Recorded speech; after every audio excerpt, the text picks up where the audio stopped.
We've all been seeping a lot of our time in Sea of Thieves, and the developers from Rare have finally taken it amongst themselves to make a few add-ons which will change things up a little bit. Now, I know many fans wanted this early on, but I do personally agree with the developers to put all their time into gaming tweaking, bug fixes, and overall listen to the fans prior to implementing DLCs and add-ons.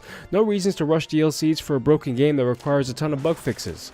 So here are some add-ons and tweaks the developers will be implementing within the next few months. The primary goal is to broaden the intention of missions and make the reward system that much more appealing for gamers and working together as a team.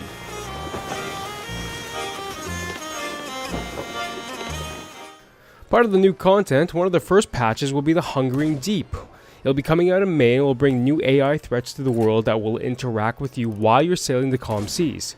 It's also been rumored that this content patch will also include animals or pets, characters customization in addition to new threats. The idea behind the Hungering Deep is giving players a new way to deal with the threat, by banding together multiple crews and work together to uncover a threat. The new AI will be timed events during its initial release, but following it, certain mechanics that are brought forth from this content patch will be placed continuously afterwards and will be there to enrich the world. Some notes about the new AI threat are new items, new mechanics to bring crews together, and new reward and loot.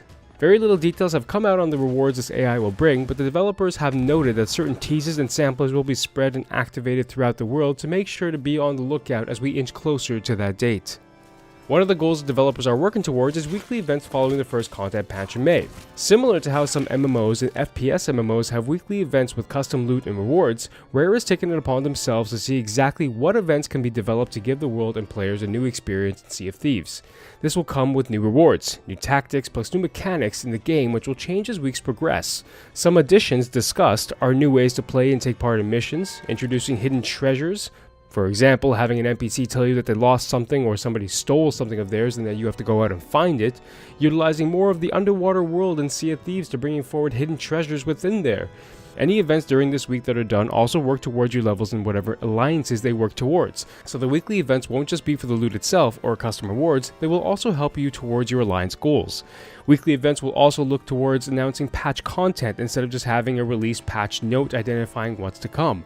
Rare wants to utilize the weekly events as potential teasers surrounding an NPC, surrounding an island, a goal to achieve, or a new way to play. Just another method to utilize the world as a dialogue for players.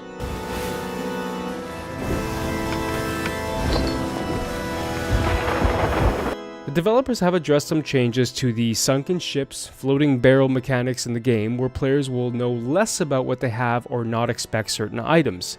As some of you know, when you see floating barrels, they're usually extra supplies for ships. Sunken ships provide chests and or skulls along with supplies. This time, the new mechanics will provide you with more potential to get higher valued loot or nothing at all. Another new mechanic will be known as the skeleton thrones. Rare is looking into adding new skeleton thrones throughout the world, where they're perched up high looking down upon their kingdom. This allows players to find the thrones and make their way to them. Once you find them and liberate the thrones, you have an awesome screenshot moment. Because, you know, we all live for the selfies. But they also want you to make it tangible for you and will incorporate some nice rewards upon completion of the skeleton thrones. There's been no announcement of how many will be throughout the world.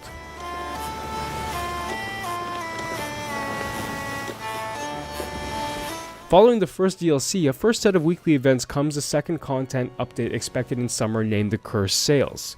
The developers have clarified that this will be a new AI threat compared to the Hungering Deep, but this threat will be more menacing and unexpected. The developers don't go into too much details as they want to keep this a bit more closed off to players, but this time we'll see what this entails. But the big addition to the Cursed Sails is the introduction of a new style of ship. It's believed that this ship will be used to crew 2 to 3 players, or the AI may have their own style of ship. With the ship comes new cosmetics and mechanics of play. No new details have been released.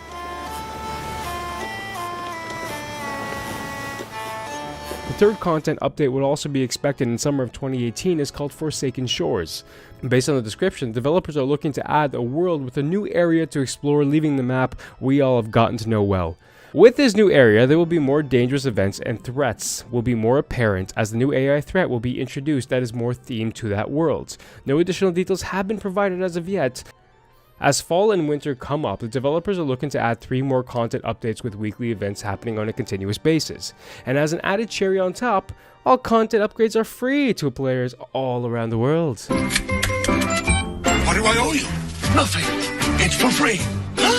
free! Thank you so much for listening, guys. This has been Heal Please Heal. If you guys like this, make sure to leave a like to the video and a sub to the channel. It always helps out. Make sure to check out continuously, as I will be doing more of these little content update patches for Sea of Thieves and potentially any other games out there. You let me know what it is you want me to cover.